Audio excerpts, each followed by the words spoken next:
बिस्मिल्लाहिर्रहमानिर्रहीम। सामीन मोहतरम अस्सलामु अलैकुम वरहमतुल्लाहि वबरकातुहू। एक नई वीडियो के साथ आपकी खिदमत में हाज़िर हूँ। जैसा कि आप सबको मालूम है कि मुहर्रमुल हराम का महीना शुरू हो चुका है और ये इस्लामी साल का पहला महीना है। और इस महीने के बारे में बहुत से लोगों का ख़्याल है कि ये गम का महीना है और कुछ लोग कहते हैं कि ये मनहूस महीना है। और उन लोगों का कहना ये है कि इस महीने में आप खुशी नहीं कर सकते, आप शादी नहीं कर सकते और आप बीवी से हम बिस्तरी नहीं कर सकते, नए कपड़े नहीं पहन सकते और तरह तरह के ख़यालात हैं। तो आज इसी टॉपिक पे बात करेंगे कि क्या ये सारी बातें कुरान और हदीस से साबित हैं, क्या इनका सच्चाई के साथ कुछ ताल्लुक़ है या सिर्फ़ महज़ मुँह की बातें हैं। देखें, जहाँ तक मुहर्रम की फ़जीलत की बात है तो इसमें कोई शक नहीं कि मुहर्रम की बहुत ज़्यादा फ़जीलत है। रसूलुल्लाह सल्लल्लाहु अलैहि वसल्लम की अहादीस का मफ़हूम बताता है कि ये महीना अपने अंदर बहुत सी रहमतें और बरकतें समेटे हुए है। इस महीने में रोज़े रखना अफजल है। रमज़ान के बाद इस महीने में रोज़े रखने की बहुत ज़्यादा फ़जीलत है। बल्कि आप सल्लल्लाहु अलैहि वसल्लम की एक हदीस मुबारक का मफ़हूम ये भी है कि मुहर्रम अल्लाह का महीना है। बहरहाल ये बात साबित है कि मुहर्रमुल हराम की बहुत फ़जीलत है। लेकिन ये कहना कि इसमें शादी नहीं कर सकते, हम बिस्तरी नहीं कर सकते, ये नहीं कर सकते और वो नहीं कर सकते, ये कुरान और हदीस में कहीं भी नहीं आया। नबी सल्लल्लाहु अलैहि वसल्लम की हदीस को पढ़ लें, सीरत की किताबों को पढ़ें, इवन तारीख़ की किताबों को भी पढ़ें तो ये कहीं भी नहीं मिलता कि मुहर्रम में शादी नहीं की जा सकती या नए कपड़े नहीं पहने जा सकते या हम बिस्तरी नहीं की जा सकती।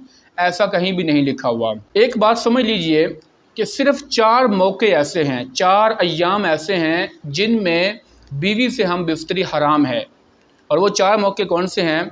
नंबर 1, जब बीवी हालत हैज़ के अंदर हो, मतलब जो ख़वातीन को मंथली पीरियड्स आते हैं।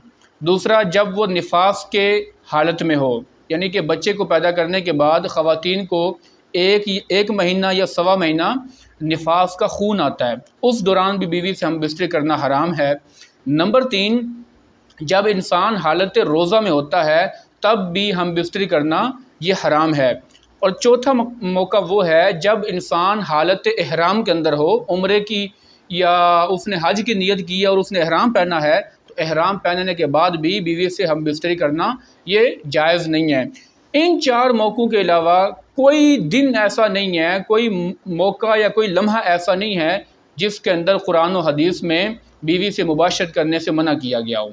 और जहाँ तक शादी की बात है कि मुहर्रम में शादी करना कैसा है, तो देखें, रसूलुल्लाह सल्लल्लाहु अलैहि वसल्लम ने फरमाया कि निकाह मेरी सुन्नत है और जो मेरी इस सुन्नत से मुंह फेरेगा या किनारा कशी करने की कोशिश करेगा वो हम में से नहीं है। मुहर्रम के अंदर शादी करना भी बिल्कुल जायज़ है, लेकिन एक बात का ख्याल रहे कि जो आजकल हमारे यहाँ शादियों का रवाज चल गया है, जिसके अंदर ढोल ढमक्का चलता है, डांस चलता है, गाने चल रहे होते हैं और जो है वो हिजड़े डांस कर रहे होते हैं, इस तरह का जो तरीका है वो तरीका ना तो मुहर्रम के अंदर जायज़ है, ना ही रमज़ान के अंदर जायज़ है और ना ही इस्लामी किसी और महीने के अंदर जायज़ है।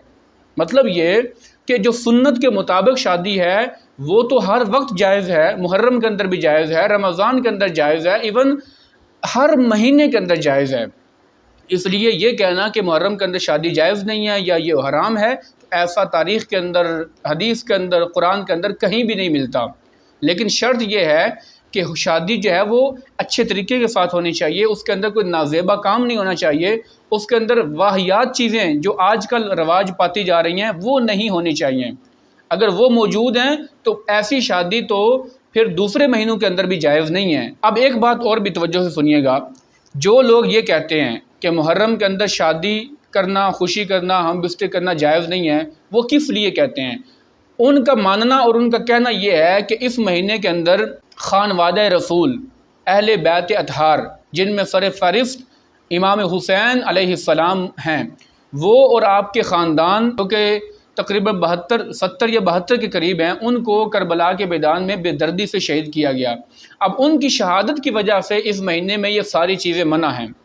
तो देखें मेरे भाई, अगर आप उनकी शहादत की वजह से इन सारी चीज़ों को नाजायज़ और हराम कह रहे हैं پھر تو شوال کے اندر بھی شادی کرنا اور یہ ساری چیزیں کرنا حرام ہے، کیونکہ شوال کے اندر تو غزوہ احد پیش آیا، اور غزوہ احد کے اندر 70 صحابہ شہید ہوئے، جن میں حضرت امیر حمزہ بھی شامل ہیں، جن میں حضرت مصعب بن عمیر جیسے صحابی رسول بھی شامل ہیں، اور اسی غزوہ کے اندر رسول اللہ صلی اللہ علیہ وسلم کو کافروں نے پتھر مارے، جس سے آپ کے دانت مبارک شہید ہوئے اور آپ لہو لہان ہوئے۔